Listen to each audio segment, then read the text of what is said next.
직업윤리 처음 직업의 뜻부터 가면 직업을 갖는다는 건요. 일단 첫 번째 목적이 여기 나와 있어요.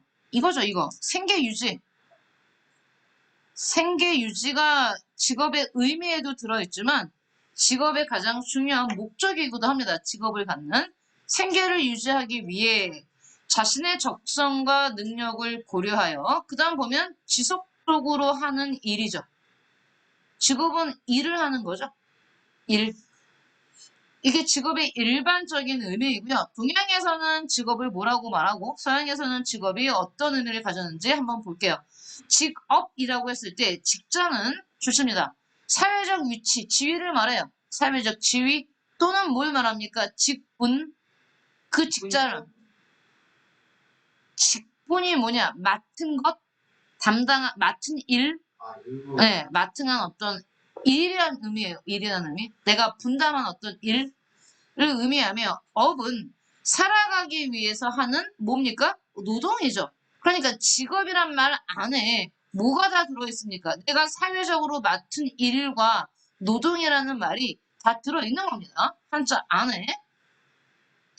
반면에 서양에서는요, 자, 우리 영어로 occupation이나 잡이라는 말을 쓰는데, 자, 이 잡이나 이 occupation은 주로 어떤 의미가 있답니까? 생계 유지 수단으로서의 일이라는 의미가 강하고요.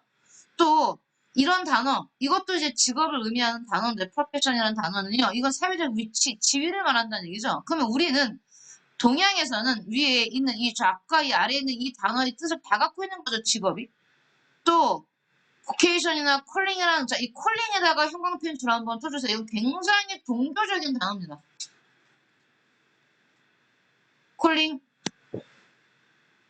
주칠 수 있어요? 아니, 자, 이게 왜 굉장히 종교적인 단어냐면요. 기독교에서는 직업을 자, 이 부름이잖아요. 부름. 이거 동양이들은 종교적 의미로서의 직업인데 우리 나중에 기독교에서 말하는 직업 요리를 볼 때 써보세요. 콜링. 부름이죠. 누구의 부름이요? 하느님의 부름이죠. 소명. 소명이라는 말을 썼습니다. 하느님의 부름. 그 하느님의 부름에 응한다라는 의미를 갖고 있기 때문에 부름입니다. 하느님의 부름. 그래서 굉장히 종교적인 의미를 띠는 그런 직업을 표현하는 단어입니다. 그래서 우리가 그냥 직업의 동양적 의미, 서양적 의미를 한번 봤고요. 선생님이 계속 왔다 갔다 하면서 할 건데 뭐랑 왔다 갔다 하면서 할 거냐면요. 수능 특강에서 왔다 갔다 하면서 할 겁니다. 여러분 수능 특강 한번 펴볼게요. 몇 개예요? 찾아야죠. 선생님도 수능 특강을 펴야 되니까요. 생활과 윤리 26쪽이에요. 몇 페이지요? 26. 66이요. 뒤로 가야겠네요. 생명윤리 지나서 가족윤리 지나서 사랑과 성의 윤리 지나서 몇 강입니까? 6단계. 그쵸. 2단원 사회윤리로 들어온 겁니다. 3단원 사회윤리로. 그래서 직업 여기 나왔어요. 여기 보시면 콜링도 있고 우리 완자책에도 나왔지만 콜링도 있고 뭐도 있습니까? 보케이션도 있어요. 이것도 부르짖이라는 표현 나왔죠. 그죠? 얘도. 보케이션이나 콜링은 둘 다. 여기다 한번 다시 또 써볼까요? 콜링. 이것도 있다는 거. 신의 부르심이라는 종교적 의미를 담은 그런 말입니다. 자, 직업은 어떤 기능을 할까? 아까도 말했지만 직업의 가장 중요한 기능은요. 첫 번째 기능, 뭐니 해도 이게 가장 중요한 기능이겠죠. 생계유지죠, 생계유지. 직업이 있어야 어떤 소득이 있고, 소득이 있어야 우리가 생계를 유지할 수 있을 테니까요. 경제적인 기능이 가장 큰 기능일 겁니다. 자, 나머지 2번, 3번도 부차적으로 수행하는 기능이죠. 직업은 자아를 실현한다. 그럼요. 내가 원하는 쪽에서 내가 하고 싶은 일을 한다면 나의 능력과 잠재력을 발휘할 수 있기 때문에 뭘 갖게 합니까? 개인으로 하여금 성취감과 보람을 갖게 하니까 자아 실현. 여러분이 자, 지금 원래 그런 정확한 이게 원래 맞는 표현은 아니지만 꿈이 뭐야? 라고 물으면 요즘 학생들한테 네 꿈이 뭐야? 그러면 자, 직업을 얘기해요. 아닙니까? 아, 저는 공무원이 될 거예요. 이렇게 말합니다. 넌 뭐 할 거니? 아, 저는요, 조종사가 되고 싶어요. 직업이잖아요. 원래는 사실 꿈이 뭐냐고 말하면 자기가 이루고 싶은 소망을 말하는 건데 요즘에 학생들한테 이루고 싶은 소망은 다 직업입니다. 아시겠어요? 그럼 그랬을 때 학생들한테 넌 뭐가 되고 싶어? 넌 꿈이 뭐야? 라고 하면 나 선생님이 되고 싶어. 선생님 뭡니까? 직업이잖아요. 그러니까 학생들한테 꿈을 말할 때 직업을 얘기한다는 얘기는 직업이 어떤 걸 갖고 있다는 얘기입니까? 직업이 어떤 기능? 자아실현의 기능을 갖고 있다는 얘기야. 내가 되고 싶은 게 되는 거잖아요. 되고 싶은 게 뭔데? 다 직업이에요. 아닙니까? 넌 뭐가 되고 싶니? 넌 꿈이 뭐야? 라고 물으니까, 아, 난 뮤지컬 배우가 되고 싶어요. 뮤지컬 배우가 되고 싶은 게, 이런 직업을 갖는 게 꿈이라면, 그걸 이뤘을 때 뭘 갖겠습니까? 성취감과 보람을 갖겠죠. 그건 직업이 가진 어떤 기능을 말한다? 자, 실현의 기능을 말한다는 얘기입니다. 세 번째 기능도요, 여러분. 놓치지 마세요. 직업은요, 직업이라는 게 나 혼자 사는 게 아닙니다. 내가 사회 구성원으로서 어딘가에서 일을 한다는 얘기는 사회 구성원으로서 어떤 역할을 분담한다는 얘기예요. 내가 뮤지컬 배우가 됐다? 그럼 뮤지컬 배우는 어떤 사회 구성원에서 역할을 담당하는 겁니까? 문화적인 거, 평상시 보통 사람들이 문화를 즐길 수 있는 그런 어떤 바탕을 마련해 주는 거잖아요. 선생님이 된다면요. 사회 구성원으로서 교육의 기능을 나눠 맡은 거잖아요. 내가 공무원이 된다는 얘기는 뭡니까? 국가 일을 한다는 얘기잖아요. 다 역할을 뭐 하는 겁니까? 분담해서 그 사회가 유지되고 나아갈 수 있는데 기여하는 겁니다. 직업을 갖는 건요, 개인적으로는 생계 유지지만 사회적으로는 사회에 참여하는 게 되는 겁니다. 사회에 참여하는 거. 그래서 여러분 직업의 기능이 만약에 굉장히 쉬워 보이지만 이걸 그냥 여러분 만약에 중학생 문제를 냈다라고 하면 여러분 직업의 기능을 쓰죠. 라고 했을 때 막연하게 생각하고 있지 말고 바로 써주세요. 생계 기능, 생계 유지의 기능, 자아실현의 기능, 사회 참여의 기능. 이렇게 이런 게 나오면 뭐다? 이게 거꾸로 물어보면 여러분 되게 쉬워요. 아, 이게 직업의 기능이 다 이해되죠? 근데 반대로 얘네들 내놓고 이게 뭐야? 얘네들의 공통점이 뭐야라고 물으면 이게 뭐다? 직업의 기능이다라고 바로는 안 나와요. 항상 공부할 때 앞으로도 해보고 뒤로도 해보세요. 알겠어요? 그럼 여러분이 스스로 머릿속에 혼자 물어보세요. 이 수업 시간에. 지금 했으면 따로 외우지 말고 직업의 기능 복귀해보세요. 직업의 기능은 생계 유지의 기능, 자, 성취의 기능, 그 다음에 사회 참여의 기능이 있다. 이렇게 얘기해보시고요. 여기까지는 뭐 딱히 어려워서 뭐 너무 할 수 없다 이런 게 없죠. 진짜 중요한 건 이제 사상이잖아요. 항상 동양과 서양에서 직업에 대해서 사상가들은 도대체 뭐라고 말했을까? 여러분 중요합니다. 발표하세요. 동양의 직업 간의 공자명자 순자가 나옵니다. 선생님 다음 시간에 선생님 오늘 준비를 못했는데요. 다음 시간에 선생님 프린트 한 거 해서 뽑아줄게요. 지난주 것도 안 줬죠? 지난주 것도 뽑아줄게요.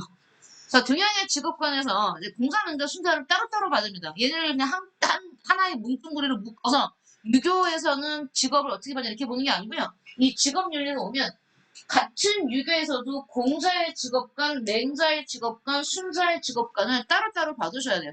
그 중에 가장 간단한 게 누구다? 공자입니다. 공자는 뭐 이렇게 말했어요. 자신의 직분에 충실하는 정명을 강조했다. 이렇게만 알아도요? 이게 무슨 말이에요? 아까 물어봤잖아요. 직분. 자기가 맡은 일이잖아요. 분명히 그 어머, 그러면 안 되죠. 이건 다 배운 건데. 앞에서 우리가 엄청 강조한 건데 이걸 물어보면 안 되죠. 옆에 써있죠. 줄 주세요. 발을 정자, 이름 명자를 쓰고 있잖아요. 임금은 임금 닫고, 신하는 신하 닫고, 아니지, 해서 안다는 착각을 버리세요. 들어는 본 거지, 아는 게 아닙니다. 까먹었으니까요. 임금은 임금 닫고, 신하는 신하 닫고, 아버지는 아버지 닫고, 자식은 자식 다워야 한다. 다시, 이름을 바로 잡는다는 뜻입니다. 정명의 뜻. 이름을 바로 잡는다. 내 이름이 아버지야? 아버지 다워야지. 내 이름이 신하야? 신하 다워야지. 내 이름이 자식이야? 자식 다워야 한다는 얘기입니다. 그러면 이미 공자는 정명에서 직업적인 얘기를 했는데 이거 갖고 안 돼요. 자기의 직분에 충실하다는 얘기는 공자는 어떻게 나눴냐면요. 자, 군자랑 소인으로 나눴어요. 군자와 소인을 나누는 기준은 뭘 것 같아요? 덕이죠. 유교에서 말하는 덕은 뭔데? 도덕성이죠, 도덕성.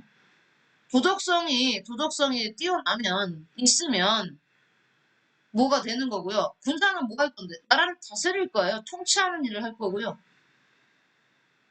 소인들은 도덕성이 아무래도 군자들에 비해서 더 떨어지는 사람들이겠죠. 그런 사람들은 뭘 할 겁니까? 생산을 할 거죠. 이렇게 나눴어요, 직업을. 직업엔 구별이 있답니다. 공자. 직업을 뭐 했다? 나눴어요. 직업을 나눠서 군자는 군자들. 자, 만약에 소인이 도덕성이 부족한 소인이 통치, 나라를 다스리겠다고 하면 된다 안 된다? 안 됩니다. 공자는요 분명히 말했어요. 임금은 임금답고 신하는 신하다워야 된다고. 신하인데 내가 신하인데 나중에 내가 임금이 돼야지. 안 됩니다. 그건 하극상이에요. 공자는 확실하게 구별을 했습니다. 맹자가 조금 더 내용이 많죠. 맹자는 대인과 소인으로 나눴어요. 그래서 맹자 역시 대인이 하는 일과 소인이 하는 일을 뭐 했습니까? 구별했어요. 공자도 구별했고요. 맹자도 구별합니다. 그래서 얘도 뭘 나눕니까? 발표합니다. 중요한 표현 나와요. 사회적 분업이라는 표현 쓰지요. 사회적 분업, 일을 나눠서 직업을 구분했다. 사회적 분업과 직업 간의 상호 보완성. 이게 굉장히 중요해요. 여러분 그냥 읽을 수 있는데 이거 되게 중요한 표현이에요. 이 말이 뭐냐면 발표해.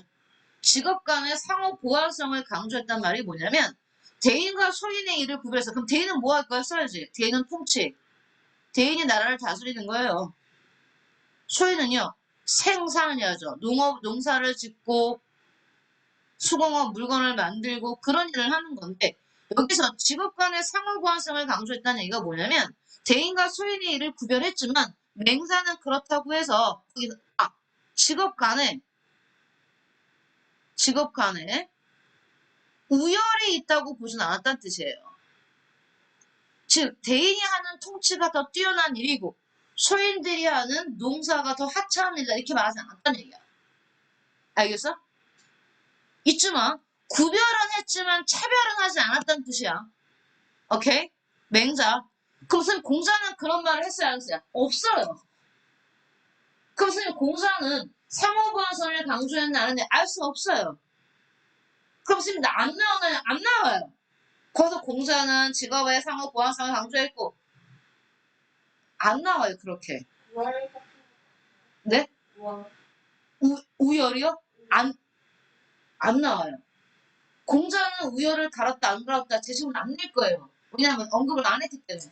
언급을 안 낸 걸 후대 학자들이 이랬을 거야 저랬을 거라고 미뤄 짐작하지 않아요. 그러면 이게 나오겠지. 맹자라고 나오겠지. 맹자는 직업의 상호 보완성을 강조하자. 그럼 틀립니다. 맹자는 직업의 우열을 가렸다. 틀려요 그거는. 왜? 맹자는 직업의 우열을 가리지 않았으니까. 그러니까 맹자라고 나오지 공자라고 안 나올 겁니다. 그러니까 여러분 공자가 언급하지 않은 건 실험에 안 나올 테니 걱정하지 마세요. 맹자가 한 말이나 기억하라는 얘기입니다. 맹자는 대놓고 얘기했으니까. 직업에 구별은 있지만 뭐는 없다? 차별은 없어요. 어떤 통치하는 건 더 뛰어난 일이고 생산에 종사하는 건 하찮이다. 이런 표현 안 썼단 말이에요. 구별이 없다고 표현했어요. 아예. 그게 이거야. 그게 직업 간의 상호 보완성을 강조했다가 바로 이 말. 그러니까 우리 애들이 이것만 보면 이 말을 해놓으면 선생님 맹자가 이 말만 했지 이 말은 언제 했어? 이 말이 이 말이라고요. 알겠죠? 직업 간의 상호 보완성을 강조했다는 얘기가 직업 간의 우열이 없단 말과 같은 말이라고요. 오케이? 뛰어난 직업, 더 중요한 직업 이런 거 없다. 다 중요해. 그러니까 뭐라고 말한 거야? 상호 보완적이라고 말한 거야. 단 생산에 종사해야 될 소인이 통치하면 돼? 그건 안 돼요. 알겠죠? 이건 공자랑 똑같은 겁니다. 공자는 군자나 소인 이렇게 말했고 맹자는 대인과 소인이라고 말했을 뿐이지 어차피 그 말이 다 그 말 아닙니까? 또한 맹자는 그래서 내용이 좀 더 많아지잖아요. 공자보다. 또한 맹자는 이거 너무 중요하죠. 우리 앞에서 배웠던 거. 직업을 통해서 경제적인 안정. 항상과 항심 기억납니까? 기억나요? 안 나는요. 항상과 항심이 또 기억이 안 나는군요. 난다고요? 뭐예요? 그러니까 그건 아는 게 아니랬잖아. 착각하지 말라니까? 들어만 봤지? 들어만 봤어? 다 까먹었어. 중요해요. 맹자, 항산.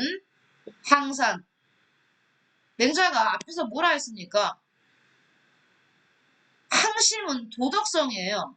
백성들한테는 항심, 도덕적인 삶을 강조하기 전에 뭐부터 줘라? 항산을 줘라. 항산이 뭔데? 직업이라니까요. 직업? 생업?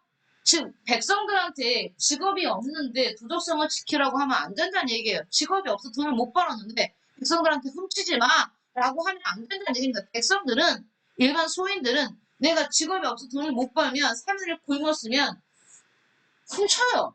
그러면 아 너 나쁜 놈이구나라고 말하면 안 된다는 얘기입니다. 얘가 왜 훔쳤어? 돈이 없어 훔쳤잖아. 그럼 어떻게 되는데 백성들한테 훔칠 필요가 없게 직업을 주라는 얘기예요. 항산을 마련해 주라는 얘기예요. 항산의 뜻이 뭐라고 호준아? 직업. 항산의 뜻이 뭐라고? 직업. 항심의 뜻이 뭐라고? 도덕성. 그럼 백성은 유항산해요. 즉 직업이 있어야 유항심합니다. 즉 도덕성을 지킬 수 있어요. 근데 군자는 아니죠. 대인은 항산이 없어도 무항산해도 유항침할 수 있어요. 군자는 3일을 굶어도 뭐 훔치지 않아요. 군자는 일주일을 굶어도 남의 물건을 손대지 않아요. 즉 뭘 지킬 수 있다? 도덕성을 지킬 수 있다. 그러니까 걔네들이 뭘 하는 겁니까? 대인이 훔치 않은 거예요. 얘네는 항산이 없어도 항심할 수 있기 때문에. 아시겠어요?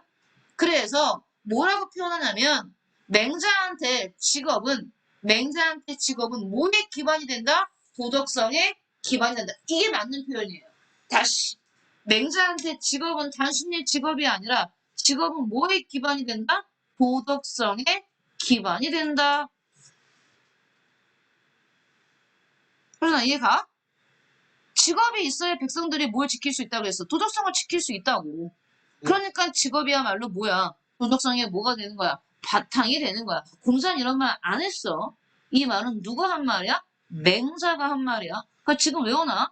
맹자한테 직업은 도덕성의 기반이다. 오케이? 근데 네.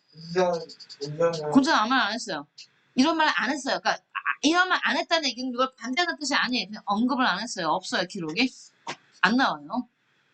순자 중요합니다. 우리가 순자를 이렇게 자세하게 다루는 건 바로 여기 와서 그렇죠. 앞에서 순자를 따로 안 다뤘죠. 안 다뤘어요. 다뤘어요? 안 다뤘어요. 공자, 맹자, 순자 가장 유교의 대표적인 학자들인데 순자는 이 얘기를 하려면 우리가 순자의 본성부터 해야 됩니다. 순자의 본성. 자, 완자에 나왔나 한번 보면서 왔다 갔다 할게요.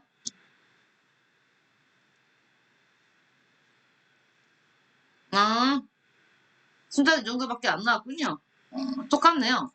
그러면 선생님이 써줄게요.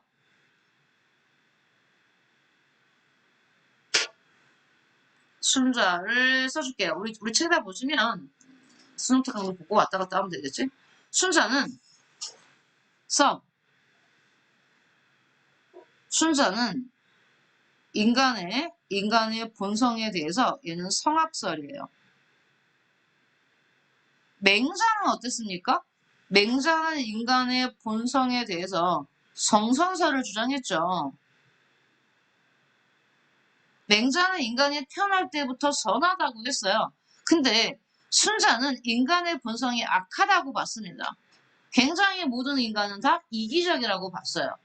달라요, 맹자랑 같은 유학자인데도 불구하고, 그죠? 그러면 인간은 어때? 이기적이야. 이기적 인간이야. 자기 자신을 밖에 모르는 거야. 일단 내 자신을 가장 우선시하는 거야. 배가 고프면 나 먼저 먹으려고 하고 다리가 아프면 나 먼저 앉으려고 하는 게 인간이 이렇게 봤단 말이에요. 순자는. 그렇기 때문에 잘 봐. 태어날 때부터 선천적으로 맹자는 선하다고 봤지만 순자는 인간의 이기적으로 봤기 때문에 이런 이기적인 인간이 도덕적이 되려면 어떻게 해야 돼? 후천적으로 얘를 학습해야 돼요. 배우고요. 익혀야 됩니다. 학습, 익혀서 얘를 학습하고 익혀서 쓰세요. 얘를 학습하고 익혀서 본성을 타고난 이 나쁜 본성을 바꿔야 된다고 했습니다. 본성을 변화시켜야 됩니다. 얘한테는. 변화시켜야 한다. 어떻게? 도덕적으로요. 도덕적으로. 얘를 학습하고 익혀서 본성을 변화시켜야 한다고 말하는 게 순자입니다. 일단 이걸 기본 베이스를 알고 있어야 그 다음에 순자가 말하는 직업관을 이해할 수 있어요. 그래서 잘 들어. 공자가 인의 철학자라면 또한 맹자가 의의 철학자라면 순자는 예의 철학자입니다. 진짜 순자가 강조하는 게 예예요. 예. 아까 말했잖아요. 예를 학습하고 익힌다. 예를 강조하는 거 순자예요. 예. 그러면 예라는 걸 배우고 익혀서 본성을 착한 본성으로 바꿔야 된다는 게 순자라면 순자한테 직업은 뭐냐? 직업은 자, 우리 여기까지 우리가 순자의 베이스를 알고 났잖아요. 너무 달라요. 맹자랑 순자랑 정반대입니다.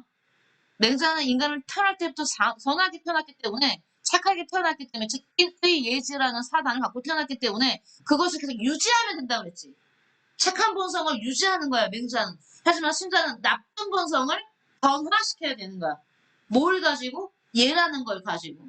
알겠지? 그러면 이렇게 맹자랑 순자랑 베이스가 달라요. 그랬을 때 순자한테 직업은 뭐냐? 내가 후천적으로 배우고 익히는 예를 따르는 겁니다. 직업 역시. 얘도 각자의 적성과 능력에 따라 그 능력이 뭔데? 얘를 익히는 순서겠죠. 얘를 더 많이 익히고 공부해서 몸에 더 배게 한 사람. 그게 능력 아닙니까? 그러면 그런 능력에 따라 사회적 역할을 분담하는 예에 따를 것을 강조했다. 또한 모든 사람들이 직분을 자기가 자기 적성과 능력에 따라 맡은 직분을 올바로 수행하면 천하가 특별해진다. 이걸 부족해요. 선생님 완자 볼게요.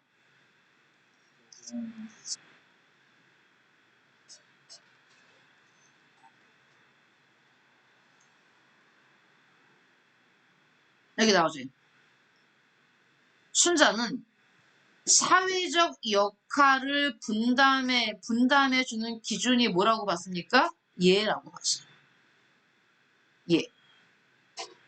이 예를 잘 익히고 습득하면 뭐가 되는 겁니까? 순자한테 선비가 되는 거예요. 선비. 선비는 뭘 할 건데요? 나라를 다스릴 거죠. 통치할 거예요. 예를 얼마큼 잘 배우고 학습해서 본성을 더 많이 변화시킨 애들은 선비가 되고 통치를 하는 거고요. 그게 아니면 자 서인 평범한 사람들이죠. 서인 평범한 사람들이야. 평범한 사람들은 뭐 하면 돼? 농업에 종사하고 상업에 종사하고 공업에 종사하는 겁니다. 알겠어요? 농공상에 종사하는 겁니다. 얘를 얼마큼 그럼 나 좀 봐야 되라. 순자는 그러면 선비가 되느냐? 선생님 서인이 돼도 농사를 짓는 사람이 있고 장사를 하는 사람이 있고 물건을 만드는 사람이 있잖아요. 그건 어떻게 나눠요? 적정이죠.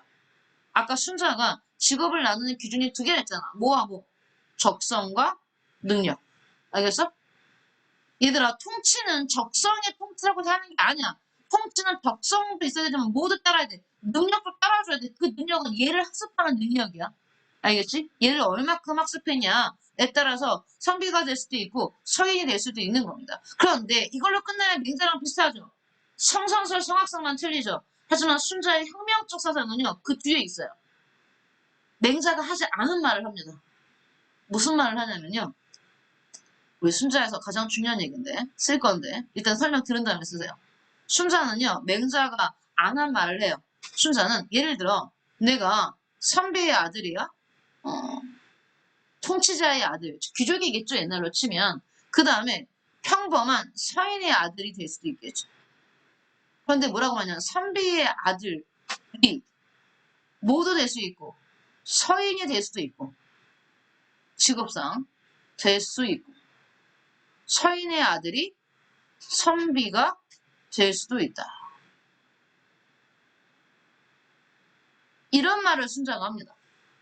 즉 선비의 아들로 태어났지만 내가 얘를 공부하는 게 얘를 학습하는 게 늦거나 그쵸? 더디어서 내가 통치에 적합하지 않으면 뭐가 될 수 있는 겁니까? 선비의 아들도 농업에 종사할 수 있다는 뜻이고요. 농업에 종사했던 서인의 아들이 하라도 내가 얘를 많이 공부해서 얘를 정말 열심히 공부하고 내가 그게 돼서 뭐가 통치, 나라를 다스릴 수 있는 뭐가 될 수도 있다? 선비가 될 수도 있다. 이 말은요, 이런 말은요, 누구만 했습니까? 순자만 했어요.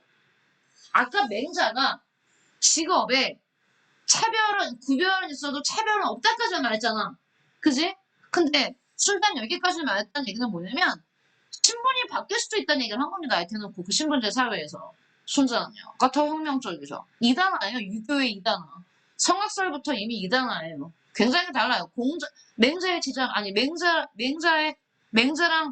그러면 선생님, 순자도 맹자랑 공자랑 같은 육아에 들어가는 건 뭡니까? 성선설 전학상을 틀자면 기본적으로 인의 예지를 강조하고 도덕성을 강조하는 건 그거는 육아예요. 왜냐면 얘들 말하잖아. 왜 얘가 육아냐면 순자도 통치는 누가 해야 됩니까? 얘를 익힌 사람이 누군데? 도덕적으로 완성된 사람이 통치한다. 이거는 어디까지나 똑같은 육아예요. 육아는 나라는 누가 다스려? 도덕적으로 완성된 사람이 다스리는 거야. 알겠어? 도덕적 완성. 도덕적 완성. 도덕으로 나를 다스리는 거. 법가는 뭔데? 법으로 통치하는 게 법가였잖아. 육아라는 건 도덕으로 나라를 통치하는 게 육아예요. 그건 똑같아요. 순자도. 도덕적으로 완성된 사람이 나라를 다스려야 한다는 거. 하지만 정말 뭡니까?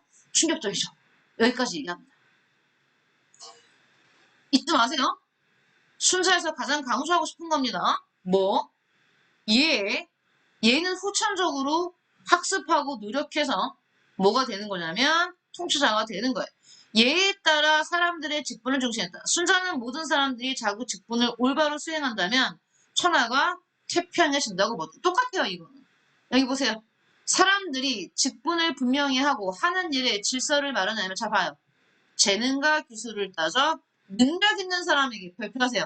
재능과 기술을 따져 능력 있는 사람에게 뭘 주면? 벼슬을 주면. 즉 여기서 능력은요. 어떤 능력? 얘를 학습한 능력이죠. 얘를 학습해서 본성을 변화시키는 그런 능력 있는 사람에게 벼슬을 주면 잘 다스려지지 않을 수가 없다. 공통점도 있어요. 공통점도 분명히 뭘 했습니까? 직업을 나눴습니다. 구별했어요. 맹자 볼게요. 여기 대인이 할 일이 있고 소인이 할 일이 따로 있는데 자 여기 좋쳐요. 마음을 수고롭게 하고 좋쳐요. 마음을 수고롭게 하고 마음을 수고롭게 한다는 얘기는 뭔데? 통치죠. 이게 나라를 다스리는 일이에요. 반면에 어떤 사람은 몸을 수고롭게 한다. 이게 뭡니까? 생산에 종사하는 거죠. 생산, 즉 노동하는 노동, 일하는 거죠. 몸을 굴리는 거죠. 육체적인 노동을 하는 거죠.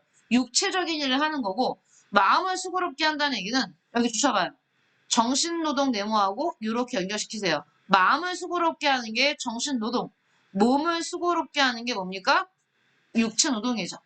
그래서 대인은 정신적인 노동, 통치를 하는 거고요. 수인은 육체적인 노동, 즉 일을 하는 겁니다. 생업에 종사하는 겁니다. 그 맹자는 정신노동과 육체노동이 서로서로 보완적인 관계에 있다라고 말씀. 일단 공통점은요. 공자, 맹자, 순자의 공통점은 모두 직업에 뭐가 있다? 구별이 있습니다. 알겠죠? 대인과 소인이 하는 일, 군자와 소인이 하는 일, 선비와 서인이 하는 일을 구별해 놨어요. 그건 공통점이에요. 자, 여기까지 공자, 맹자, 순자 한코 좀 썼다가 서양윤리, 서양의 직업윤리 보겠습니다. 주세요.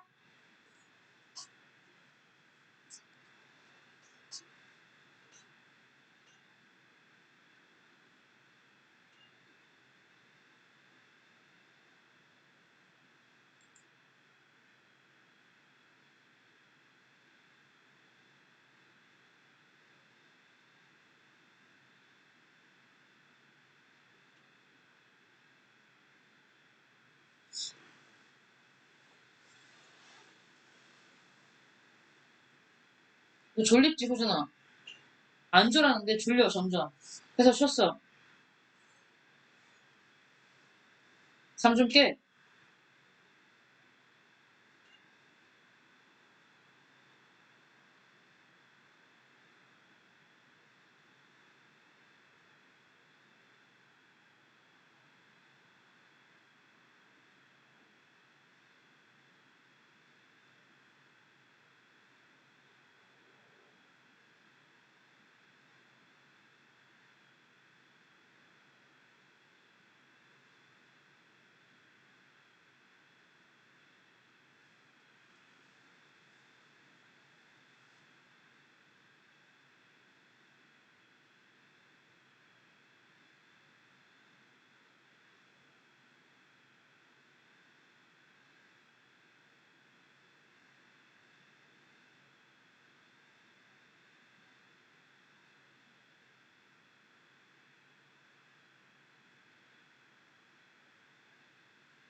조카가 태어났거든? 오늘? 너무 귀여워. 어떡하지? 무슨 애기? 어? 오늘 태어나기 따끈따끈한 애기 어떡하지? 어? 보러 가야죠. 못 보러 가, 코로나랑. 할머니, 할아버지도 못 가. 아빠, 엄마만 있어. 아가가 요만해. 아, 어떡해. 아, 귀여워. 좀 늙었나 봐. 나 애기 안 좋아했는데 애가 너무 좋아해, 요즘에. 정말 나이 들었나 봐. 이게 동생 있어? 위에 언니가 있나? 어. 근데 동생 나달라고 안 했어, 어릴 때? 저도 그치, 나도. 근데 애들은, 나 정말 애들 싫어했거든? 근데, 너무 귀여워. 어떡해. 진짜 귀여워요. 어떡해. 아우, 귀여워. 아, 보고 싶어. 만지고 싶다. 백일도 못 볼까?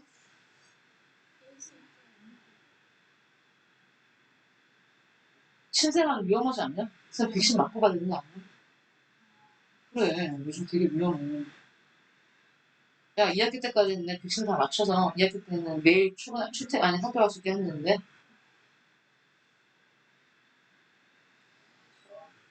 2분만 있다 할게. 그때는 많지.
봅시다.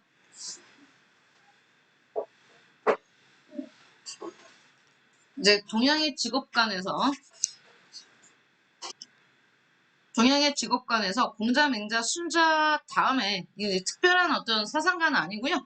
동양은 기본적으로 장인정신이라는 말이 있습니다. 들어봤죠, 여러분? 들어봤죠? 들어봤죠, 장인정신? 장인정신이 뭐냐? 장인정신이란 직업에 관련돼서 하는 얘기잖아요. 자기가 가진 기술, 자기 직업에서의 어떤 기술을 탁월하게 연마해서 평생 자신에게 주어진 소임에 헌신하는 것으로 그다음 붙입니다. 자기 자신의 직업에 뭘 갖고 있는 겁니까? 자부심을 갖고 있는 거고 일단 장인정신이라는 말 안에는 자부심이 들어가 있어요.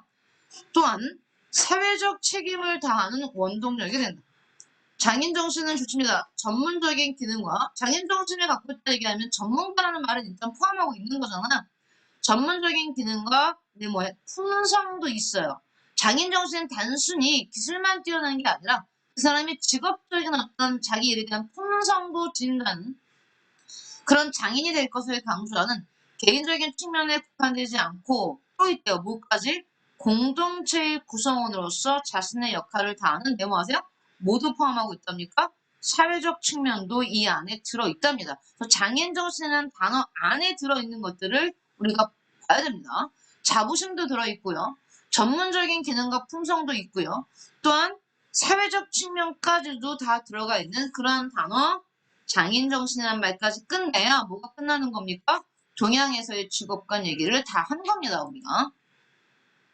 여기도 보시면 동양의 직업관에 보시면 공자, 맹자, 순자, 그 다음에 뭐 나와요? 장인정신이 나와 있어요. 여기서는 짧게 직업적인 자부심, 가로하고 또 하나 사회적 책임 두 개를 둘 다 봐주세요. 자, 이제 서양 사상가들의 직업에 대한 생각들을 한번 볼 건데요. 뭐 이 중에서 가장 우리가 유명하게 잘 다루고 있는 게 또 누굽니까? 플라톤이에요. 플라톤은 우리 죽음 윤리에서 좀 독특했죠. 플라톤은 죽음을 유일하게 좋게 본 사람이죠.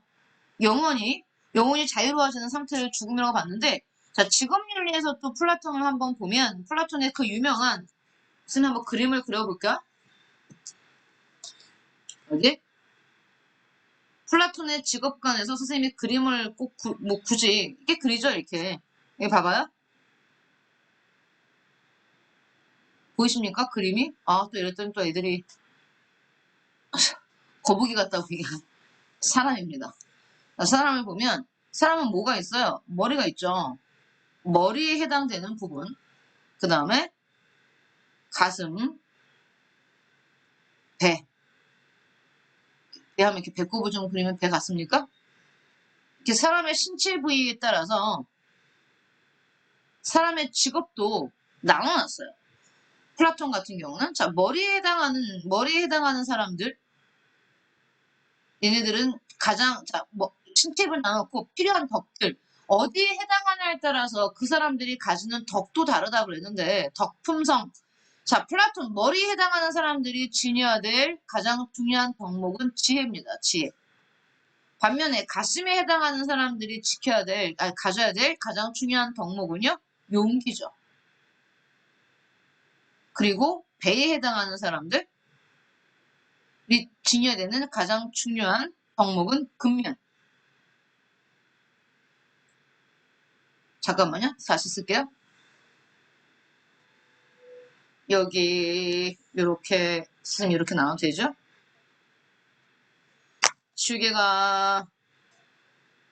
줄게 줄여서 오케이. 어디 갔어요? 가슴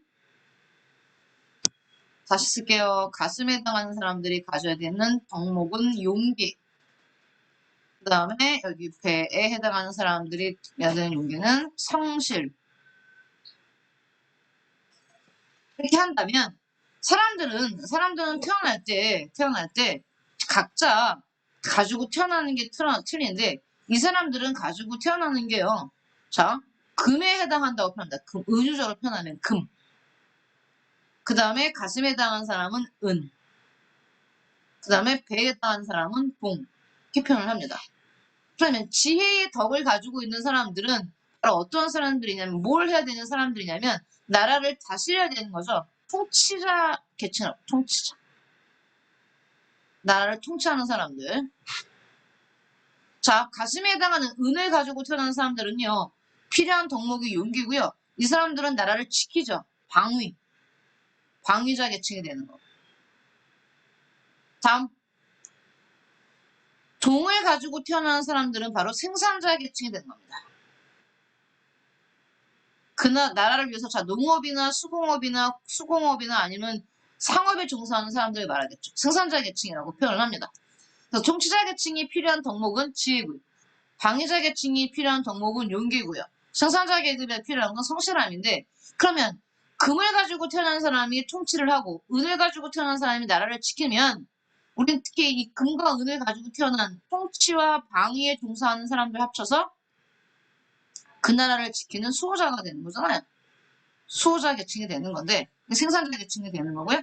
그럼 이러한 사람들이 각자 자기의 맡은 바 직분에 충실할 때 그것이 바로 뭐라고 말하냐면 플라톤은 정의다.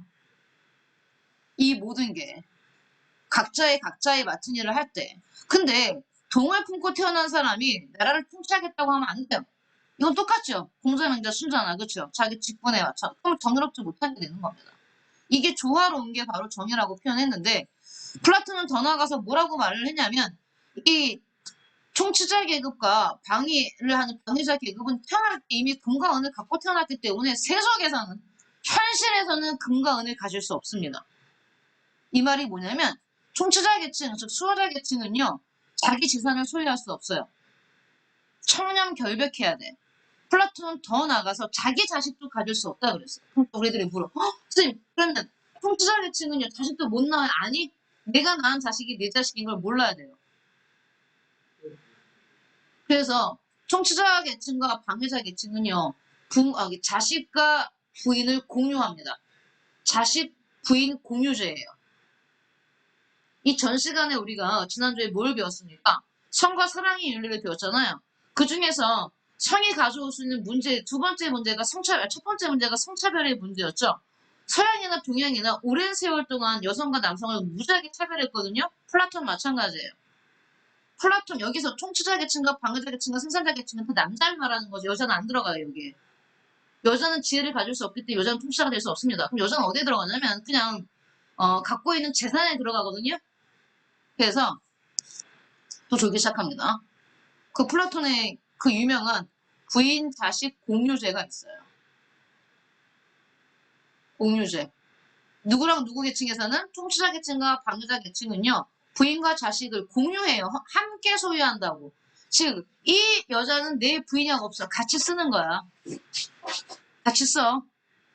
그러니 성관계를 누구랑도 할 수 있는 거잖아. 공유하는 거니까. 그치? 그러면 도대체 알다시피 지금이야 유전자 검사를 통해서 이 자식이 내 자식인 걸 금방 알아낼 수 있잖아요. 유전자 검사를 하지만 옛날에는 이 자식이 내 자식인지 여자는 알 수 있어요. 내가 낳았기 때문에. 하지만 남자는 모릅니다. 이게 내 자식인지 아닌지. 어떻게 합니까?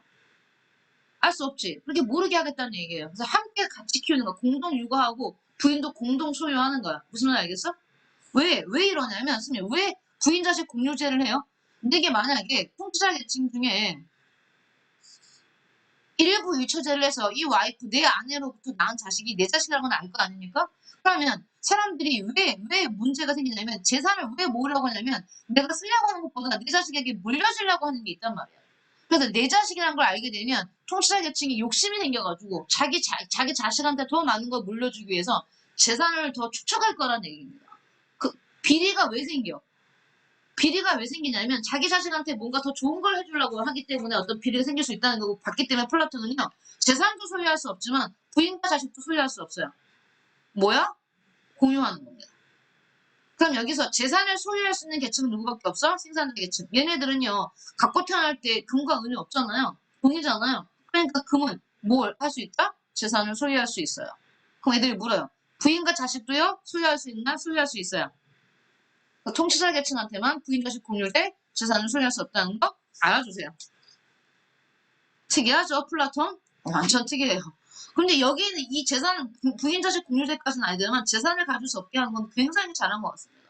지금도 항상 비리 문제가 생기고 부정 축제가 생기는 건 통치자 계층이죠. 권력 가진 애들, 재산 많이 가진 사람들 사이에서 일어나잖아요. 자, 서양의 직업관에서 가장 중요한 사람이 칼뱅이 나올 텐데 여기 보시면 서양 봐봐. 우리 플라톤까지 얘기했죠.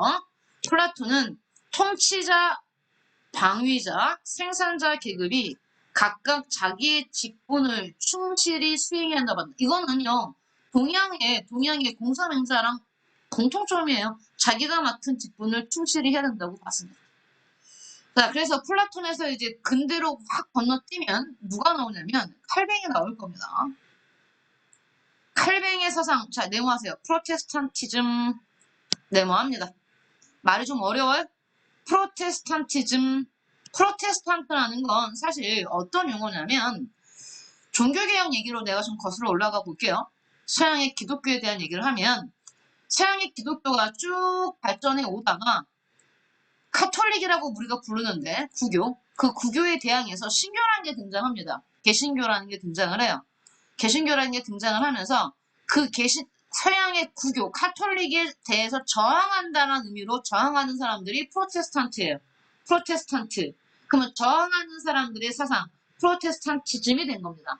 그런데 왜 여기서 개신교 프로테스탄티즘이 나오느냐? 자, 우리가 종교개혁을 일으켰던 가장 유명한 학자 중에 루터가 있고요. 루터 기억나요? 혹시? 중학교 때 배웠는데. 기억 안 나죠?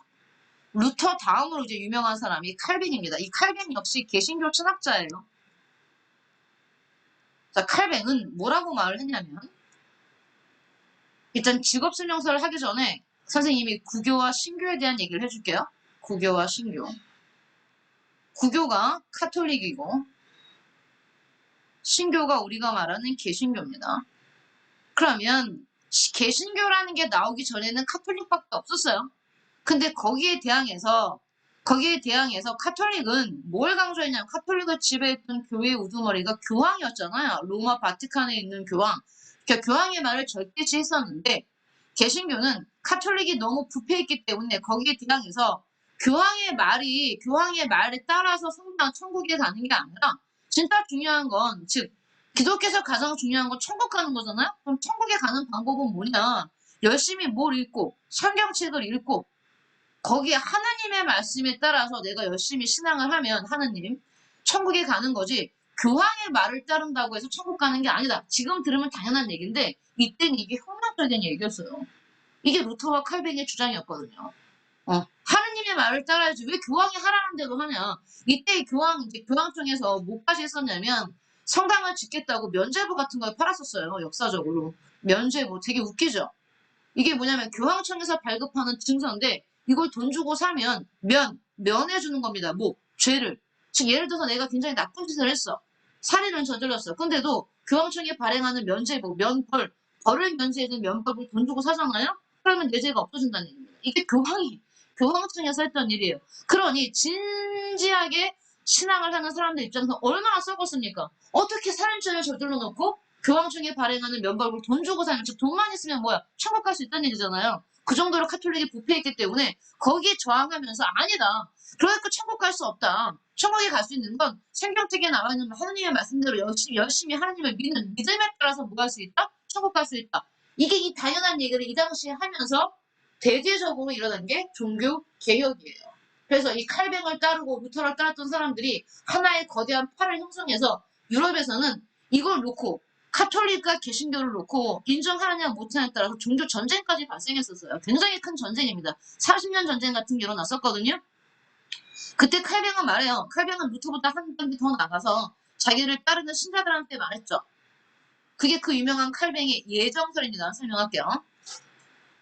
예정설이 뭐냐면 여러분이 기억날지 모르지만 천국에 갈 수 있는 자와 천국에 못 가는 자는 예정돼 있답니다. 짜자자잔 선생님 제가 열심히 신앙을 했는데 이미 예정돼 있다면 제가 열심히 신앙해도 예정받지 못하는 즉 신의 어떤 선택을 받지 못한 사람이라면 천국 못 가나요? 못 간대요. 칼뱅은. 이미 예정돼 있답니다. 태어나는 순간에. 천국 갈 수 있는 자와 천국 갈 수 없는 자. 그럼 궁금하겠지.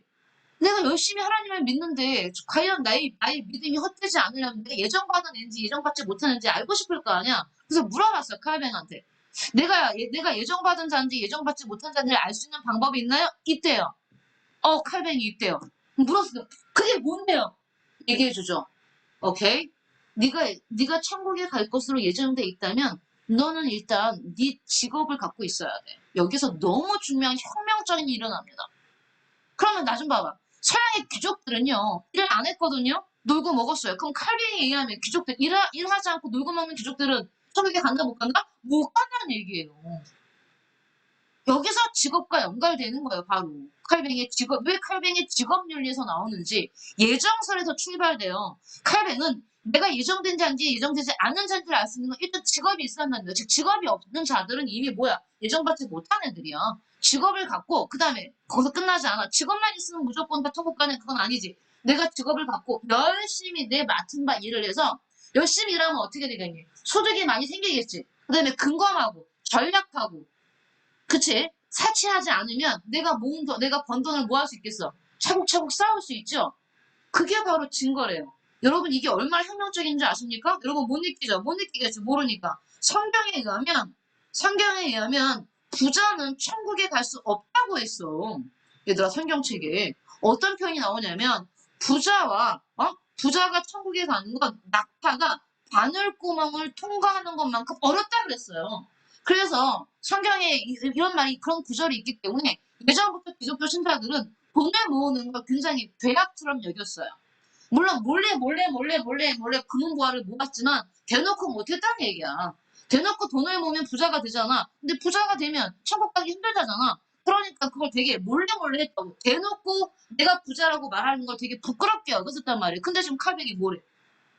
돈을 모아서 차곡차곡 쌓아놓는 거야말로 뭐래? 하나님한테 구원받는 걸 예정받았다는 걸 보여주는 증거라고 말했어요. 대단하죠? 이제 돈을 모으고 돈을 축적하고 돈을 쌓아놓는 게 더 이상 죄악이 아니라 오히려 증명되는 겁니다. 내가 하나님한테 구원받을 수 있다는 걸 보여주는 거예요. 이게 자본주의 시작이에요. 그래서 서양에서 뭐라고 표현하냐면 칼뱅의 이러한 예정설, 직업 서명설이야말로 뭐의 시작이다? 자본주의 시작을 열었다. 이렇게 평가합니다. 자본주의가 뭡니까? 여기 보세요. 여러분과 내가 살고 있는 자본주의에선 가장 중요한 게 뭐예요? 돈이잖아요. 자본이잖아요. 요즘에 현대 자본주의 국가에서 돈이 되고 부자가 되는 게 부끄러운 겁니까? 자랑스러운 일이죠. 자랑스러운 일이잖아요. 내가 부자가 됐어. 내가 노력해서 남의 걸 훔친 게 아니라 나의 노력으로 부자가 돼서 사람들 다 뭐합니까? 부러워하잖아요. 하지만 이게 이런 어떤 게 만들어진 게 얼마 안 됐다는 얘기예요. 서양은 기독교가 지배했는데 기독교에서 내가 돈을 많이 벌었어? 천하게 여겼어요. 근데 그걸 완전히 뒤집어준 게 누굽니까? 칼뱅입니다. 귀족들이야말로 고결하게 여겼어요. 왜 귀족이 고결한 줄 아세요? 그냥 정말 일을 안 했으니까. 육체적으로 일하는 애들을 굉장히 천하게 여겼어요. 기독교 세상에서는. 그래서 내가 만약에 신발을 만드는 수공업자다? 굉장히 천하게 여겼어. 아우, 쟤는 과거에, 쟤는 하나님한테 사랑받지 못했기 때문에 저렇게 힘든 일을 하는구나. 근데 이제 뭘 했죠? 칼뱅이. 일하지 않는 귀족들이야말로 구원받지 못한다고 표현한 거잖아요. 내가 내 몸을 수고롭게 해서 열심히 일을 해서 돈을 모으는 거야말로 바로 하나님한테 구원받고 천국 갈 수 있는 일이다. 완전히 뭐한 건데 세상을 뒤바꾸는 거야. 그래서 칼뱅의 직업설명서 프로테스탄티즘은 너무나 중요한 겁니다. 그게 바로 칼뱅의 무슨 설입니까? 직업 소명설이지. 소명이란 말은 얘들아 아무데나 쓰는 거 아니야. 만약에 호준이가 선생님 제가 농구선수가 된 건 소명이에요. 이건 네가 종교인이라는 뜻이야. 소명이란 건 아까도 말했지만 하나님이 너한테 준 것을 하는 게 소명이야. 어때? 소명이라는 단어 되게 종교적인 단어인 거 알겠어요? 소명이라는 말 자체가 무슨 단어라고요? 종교적인 단어입니다. 신의 부름에 응한다는 뜻입니다. 소명의 뜻이. 그래서 칼뱅의 직업 소명설 나오죠. 선생님이랑 한번 볼게요. 칼뱅의 직업 설명서를요. 수능 특강에 뭐라고 표현했는지 나오네요. 여기 보세요. 짧게 정리해놨죠. 직업은 네모합니다. 신의 부름. 신의 부름에 응답하는 거. 그걸 뭐라고 표현했어? 소명이다. 신의 부르심, 즉 소명이라고 봤다.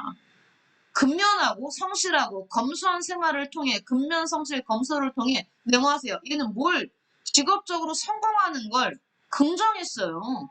그 전까지 서양 세계에서는 그러지 않았는데 그래서 혁명적이라는 걸 다시 한번 봐두시고요. 우리 책에 좀 더 자세히 나왔기 때문에 칼뱅의 직업 설명서를 보겠습니다.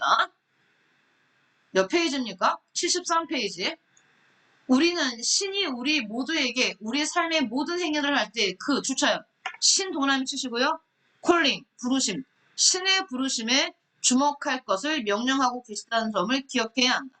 신은 여러 가지 삶의 계층과 삶의 양식들을 구분해 놓음으로써 각 사람이 해야 할 일에 순서를 정해 주었다. 신은 그와 같은 삶의 양식들을 소명 동그라미 소명이라 명했다. 그러므로 각 사람은 자기 자신의 위치를 신께서 자, 내 직업, 여기서 위치는 직업이고요.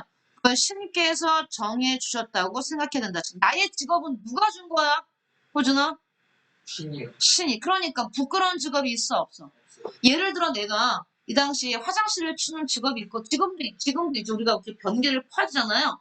그런 직업을 하는 사람이 있었어. 그러면 그 전까지 칼뱅이 어떤 직업 설명서를 나왔겠지. 그런 직업을 굉장히 천하라고 생각했겠지. 그치? 하지만 뭐래? 그것조차도 누가 정해준 거야? 신이 정해준 거기 때문에 그렇기 때문에 어떤 거야? 소중한 거죠. 그래서 발표합니다. 칼뱅이에는 직업에 귀천이 없어요. 주치세요. 이게 중요한 거예요. 귀한 직업과 천한 직업이 없는 겁니다. 다 신의 소명이기 때문에. 직업에 귀천이 없으면 노동이 여기 봐. 중요한 표현 나와. 노동이 원죄에 대한 속죄의 의미였던 중세 그리스도교의 직업관에서 벗어나 이렇게 말했어. 설명해 줄게. 즉 중세 기독교 직업관은요. 지금 칼뱅이 나오기 전까지 직업관은요. 일을 많이 하는 사람들은 죄를 많이 졌다는 얘기입니다. 알겠어? 죄에 대한 속죄의 의미로 일을 하는 거야. 그러니까 귀족들이 뛰어난 거야. 귀족들은 원죄가 없기 때문에 얘네들은 뭐하는 일을 안 하잖아. 편하게 놀고 먹잖아. 노예들이 하는 걸 다 요리도 노예가 하고 그렇죠? 옷도 노예가 입혀주고 세탁도 노예가 하잖아요. 그러면 세탁하고 요리하고 마당 쓸고 나무 패는 건 속죄의 의미야. 그러면 걔네들이 저렇게 태어난 거 다 뭐야? 원죄잖아. 그치? 근데 그런 직업관에서 벗어났잖아. 이제야 칼뱅에 의하면 직업이야말로 뭡니까? 신의 영광을 온몸으로 보여주는 거예요. 신의 영광. 신의 영광을 드러내는 것이라는 긍정적 의미, 부정적 의미에서 직업이 뭡니까? 일하는 게 긍정적으로 바뀐 겁니다. 그는 또한 직업에서 성공을 거두고 또 줄치세요. 이거. 또 하나의 변화, 혁명적인 변화, 부죠. 돈 버는 거, 돈을 쌓아놓는 거, 부를 축적하는 것이 신의 구원을 받았다는 증거를 할 수 있어요. 이게 예정되었다는 증거래요. 증거. 신의 구원을 받았다는 증거라고 주장하며 근면 성찰 전략 등을 직업활동의 기초로 삼아 자신의 직분에 충실해야 된다고 봤다. 이게 뭐라고요? 근데 자본주의 시작이라고 본다고요. 우린 이런 윤리를 무슨 윤리라고 한다고요? 프로테스탄티즘의 윤리, 개신교도들의 윤리라고 말합니다. 그래서 다시 올라가면 여기 봐요. 72페이지. 프로테스탄티즘의 윤리는 칼뱅은 직업의 성공이 신에 의한 구원의 징표가 된다는 직업 설명서를 주장했고, 물론 칼뱅은 여기까지만 말했고요. 여기 봐요. 프로테스탄티즘이라는 말 자체, 윤리를 만든 거는 바로 누구냐면 이거를 서양 자본주의 시장으로 본 학자는 베버입니다. 베버는 프로테스탄티즘의 윤리가 서구 자본주의 발전에 기여했다고 봤다. 그래서 칼뱅에서 베버까지 이 말 자체를 사용한 사람은 누구라고요? 베버. 그리고 프로테스탄티즘의 윤리, 프로테스탄티즘을 처음으로 만든 건 루터와 칼뱅이 되는 겁니다. 종교개혁을 주도했던 사람들. 자, 해서 직업 설명서를 칼뱅 봤고요. 마지막 서양 학자 볼게요. 막스 보겠습니다. 마르크스는 너무 달라요. 좀 봐봐. 보기 들어. 지금까지 봤던 공자, 맹자, 순자, 플라톤, 마르크스, 아니, 다시. 공자, 맹자, 순자, 플라톤, 칼뱅의 공통점, 말씀만 빼고. 얘네들한테는 직업의 분할을 있죠. 직업을 구별하는 거 다 찬성했지. 다스리는 일과 생산하는 일을 나눠야 한다고 말했잖아. 거기에 대해서는 공자, 맹자, 순자, 플라톤, 칼뱅 다 인정합니다. 공통점이에요. 막스만 달라요. 막스는요, 분업을 굉장히 싫어했어요. 분업은 뭐라고 표현해요? 얘가 좀 예외적인 사람이죠. 막스는 말했습니다. 여기 주쳐봐요. 뭐라고 표현하는지. 분업은 왜 나쁜 건 줄 아십니까? 인간을 소외시킨다고 표현했습니다. 직업을 구분해서 나누는 건 인간을 소외시킨다고 표현했어요. 특히 어디에서 분업? 자본주의 경제 체제에서의 분업. 자본주의 경제 체제에서 분업은 인간을 소외시킨다. 원래 막스에 의하면 직업에서 노동은요, 굉장히 좋은 거였어요. 노동은 자아를 실현할 수 있는 거였는데, 이 노동이 어디로 오면, 자본주의로 오면, 노동은 자아를 실현하는 게 아니고, 오히려 인간을 소외시키는 게 돼버려요. 그러니까 막스한테 노동 자체가 문제가 아니라, 어디에서의 노동이 문제인 겁니까? 자본주의에서의 노동이 문제인 겁니다. 자본주의에서 노동은요, 착취의 대상이 됩니다. 자아를 실현하는 게 아니고 자본주의에서의 노동은 착취의 대상이 된다. 성화요. 그냥 노동은요. 원래 노동은 자아를 실현할 수 있는 거였지만 자본주의 경제에서의 노동은 뭐다? 착취의 대상이 된다. 그러니까 마르크스가 까고 싶은 건 노동 그 자체가 아니고 직업 그 자체가 아니라 뭐입니까? 자본주의죠. 자본주의에서 노동이 문제고 자본주의에서의 분업이 문제고 자본주의에서의 직업이 문제인 거니까요. 알겠죠? 그 자체는 아니란 얘기입니다. 볼게요. 마르크스 얘기까지 해야 서양에서 중요 사상들이 끝나기 때문에 수능특 강의에 막스 얘기가 나왔는지 볼게요. 여기 나오죠.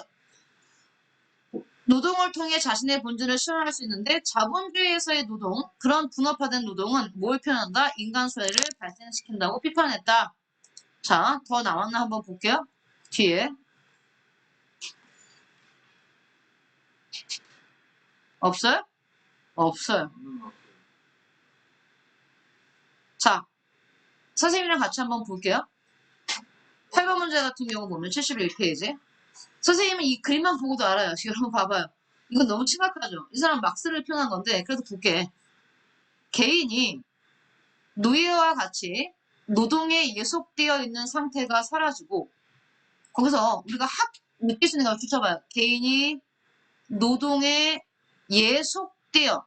예속이라는 건 노예처럼 묶여있다는 뜻인데 예속되어 있는 상태가 사라지고 육체적 노동과 정신적 노동의 대립이 사라지고 그럼 여기서는 이 사람에 의하면 육체적 노동과 정신적 노동이 뭐 했다는 얘기입니까? 대립했다는 얘기잖아요. 우리 앞에서 보면 플라톤 같은 경우는 어때? 육체적 노동과 정신적 노동이 조화를 이뤘단 말이에요. 공사도 마찬가지고. 근데 얘는 지금 대립한다고 말하잖아요. 그럼 마르크스예요. 노동 그 자체가 1차적 삶의 욕구가 되어 자아가 실현되는 사회가 공산주의 사회입니다. 여러분 공산주의 사회인 거 딱 보니까 마르크스인 거 바로 알았지만 앞에서 보고 자 쓰세요. 마르크스입니다.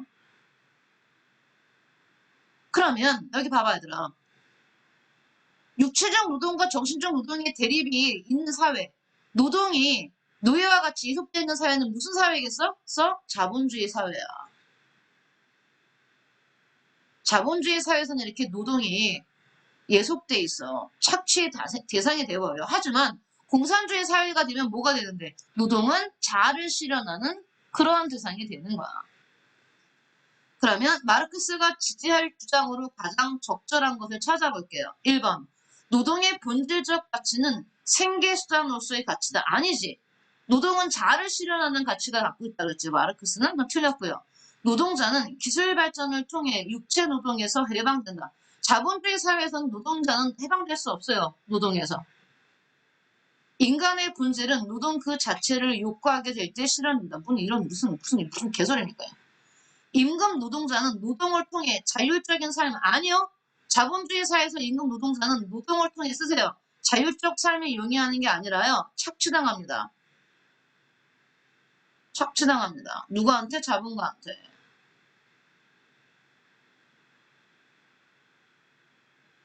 잠깐만. 노동자에 대한 자본가의 착취는 분업화된 노동을 통해 사라지는 게 아니라 노동자에 대한 자본가의 착취는 분업화된 노동을 통해 이루어지는 거죠. 이루어진다. 그럼 3번이네요. 인간 본질은 노동 그 자체를 욕구하게 될 때 실현된다. 잠깐. 인간 본질은 노동 그 자체를 욕구하게 될 때 실현된다. 그러면 이 말은 뭐냐면 노동이 착취의 대상이거나 아니면 노동이 사람을 예속시키는 게 아니라 자아를 실현할 수 있는 그게 됐을 때 그 사회가 공산주의 사회고 여기 보시면 맨 마지막에 나오죠. 모든 사람은 자신의 능력에 따라 모든 사람에게는 자신의 욕구에 따라 즉 내가 하고 싶은 일을 할 수 있는 할 수 있는 만큼 할 수 있는 그런 사회가 이상적인 사회라는 얘기를 여기 이렇게 표현한 거죠. 인간의 본질은 노동 그 자체를 욕구하게 될 때 실현된다. 말 진짜 어렵게 써놨네. 이 사람이 누구라고요? 우리 나중에는 선배들이 이 사진만 보고도 알아요? 누구라는 거? 글쎄. 아니 이렇게 생겼어요. 여기 시험 보세요 이렇게. 막세 대표적인 얼굴. 여러분 공자인지 맹자인지 순자인지도 그림 보고 알아요. 정약용인지 이황인지 이태기인지 율곡인지도 여러분 그림 보고 알게 돼요. 알려줄게요. 이렇게 나온 사람 누구라고요? 여기 이거? 마르크스예요. 네. 네. 1번 문제까지 하고 끝내줄게요. 다음을 주장한 사상가가 긍정의 대답을 할 질문만을 보기에서 있는 대로 고른 것은 것이다. 군자는 그릇처럼 살지 아니한다. 군자는 작은 것에 대해 알 수는 없으나 큰 임무를 받을 수 있고 소인은 큰 임무를 받을 수 없으나 작은 것에 대해 알 수 있다. 여기 보세요. 다르죠. 군자는 작은 것은 모른답니다. 큰 임무를 받을 수 있고요. 소인은 큰 것은 없지만 작은 건 알 수 있으니까 어때? 서로가 서로에게 필요한 존재이겠죠? 다음, 비록 작은 재주라 할지라도 반드시 볼만한 것은 있지만 군자는 먼 길을 가는데 장애가 될까 염려되기 때문에 그런 것들은 하지 않는다. 뭐 작은 재주 할 수 있지만 하지 않는답니다. 왜? 장애가 될까봐. 일단은 군자와 소인으로 나눴기 때문에 우리는 이게 동양사상과 공자맹자 순서 중에 하나인지는 알겠죠. 그렇죠? 그럼 한번 볼게요. 긍정의 대답이니까요. 개인의 덕에 따라 직분이 부여되니까 덕 동함 치세요. 유교에서 말하는 덕은 도덕이죠? 그럼요. 얘네들은 일단 yes라고 말합니다. yes. 인격 수양을 기술 습득보다 중시되는가? 당연하지 않겠습니까? 유교인데 인격 수양 중요하죠. 다음 전문 기회를 지닌 사람은 사회에 유용한 인재인가? 전문 기회를 가진 사람도 필요하다고 그랬습니다. 그죠? 군자만 필요한 게 아니라 누구도 소인도 필요한 겁니다. 군자는 정신노동보다 육체노동 아니죠. 군자는 정신노동에 육체노동은 소인의. 자, 이것만 노후할 겁니다. 그래서 기본 문제에서는 쉽게 yes, yes, yes 4번 찾으시면 되고요. 우리 본문에 이런 얘기가 나왔는지 한번 볼게요.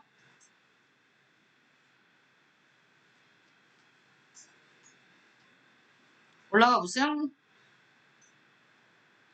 플라톤 없어요? 어머, 본문에도 안 나왔어요. 공자, 맹자, 순자 얘기를 하나도 들어주지 않았어요. 너무하네. 전 여기까지 하겠습니다. 고생하셨습니다.